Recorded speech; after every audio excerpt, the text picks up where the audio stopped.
ನಮಸ್ತೆ, ಹೇಗಿದ್ದೀರಾ? ಇವತ್ತು ನೋಡಿ ಶ್ರೀಕೃಷ್ಣ ಮುಖ್ಯ ಪ್ರಾಣದೇವರ ಅಲಂಕಾರ ನೋಡ್ಕೊಂಬನ್ನಿ. ತುಂಬ ಚೆನ್ನಾಗಿತ್ತು ಅಲಂಕಾರ ನೋಡಿ. ಆನಂತರ ನಾವೊಂದು ಸಿಂಪಲಾಗಿ ಕಷಾಯನ ಮಾಡೋಣ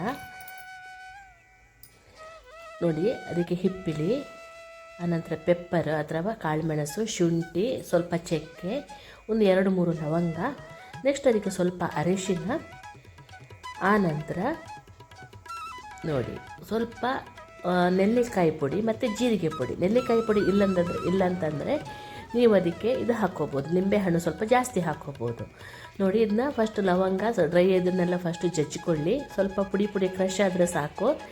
ಆನಂತರ ಅದನ್ನ ಕುದಿಯುವ ನೀರಿಗೆ ಹಾಕಿ ಒಂದು ಸ್ವಲ್ಪ 5-10 ನಿಮಿಷ ಕುದಿ ಬಂದ ನಂತರ ನಾನು ಹೇಳುವಂಥದ್ದು 5 ಲೋಟಕ್ಕೆ ಆಗುತ್ತೆ ನೋಡಿ. ಹೀಗೆ ಕ್ರಷ್ ಮಾಡಿಕೊಂಡು,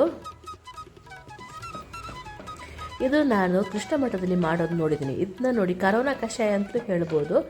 ಗಂಟ್ಲಿಗೆ ತುಂಬ ಹಿತವನ್ನು ಕೊಡುತ್ತೆ ಇದು.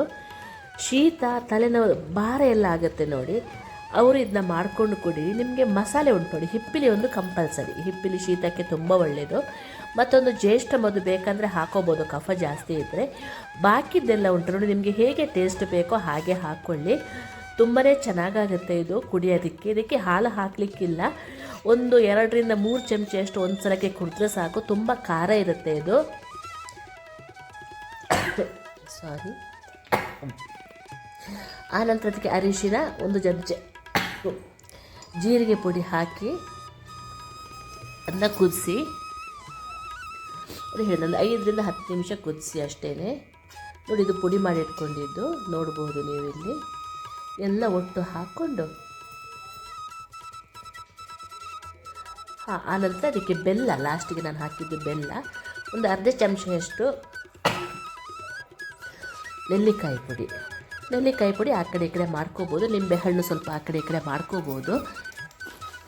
ಹುಳಿ ಸಿಹಿ ಖಾರ ಆಗಿ ತುಂಬ ಗಂಟ್ಲಿಗೆ ಹಿತ ಅನಿಸುತ್ತೆ ಈ ಕಷಾಯ ನಿಮಗೆ ನೋಡಿ. ಅದನ್ನ ಸೋಸ್ಕೊಂಡು ನೋಡಿ, ಜಾಸ್ತಿ ಕುಡಿಬೇಡಿ, ಇದಕ್ಕಿಂತ ಜಾಸ್ತಿ ಬೇಡ ಒಂದ್ಸಲ ಕುಡಿಯೋದು. ಆನಂತರ ಅದಕ್ಕೆ ನಿಂಬೆಹಣ್ಣು ಹಾಕ್ಕೊಂಡು ಕುಡೀರಿ, ಹಾಲು ಹಾಕಬೇಡಿ.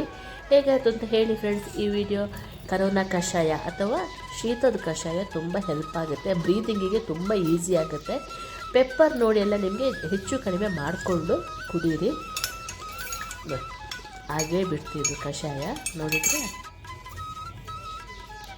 Thank you. ಹೇಗಾಯಿತು ಅಂತ ಹೇಳಿ ವಿಡಿಯೋ ಇಷ್ಟ ಆದರೆ ಸಬ್ಸ್ಕ್ರೈಬ್ ಮಾಡಿಕೊಂಡು ನೋಡಿ, ಲೈಕ್ ಕೊಡಿ. Thank you.